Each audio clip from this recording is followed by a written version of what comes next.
En 1953, ce n'est pas seulement la mort de Staline,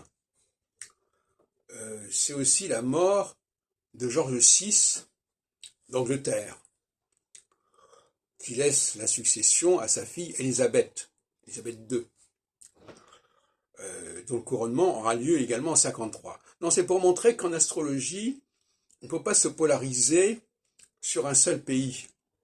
Si l'astrologie existe, si elle peut être démontrée, c'est justement parce qu'elle existe dans les différents contextes. Vous comprenez ? Si elle existe dans un seul pays, c'est pas déterminant, c'est pas démonstratif.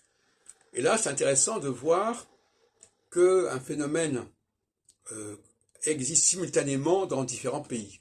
Bon, je ne peux pas dire plus loin, je peux pas aller plus loin que cela, mais effectivement, l'arrivée d'Élisabeth II, qui est très jeune à l'époque, et dont le couronnement sera un événement, est peut-être plus importante que la mort de Staline.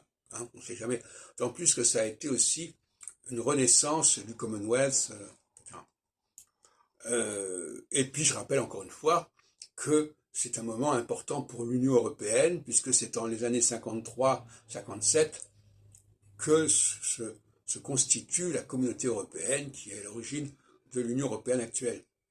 Bon. Et donc tout ça, ça se passe dans la période de ce que j'appelle en astrologie, mon astrologie, une période équinoxiale, des années 51 à 58.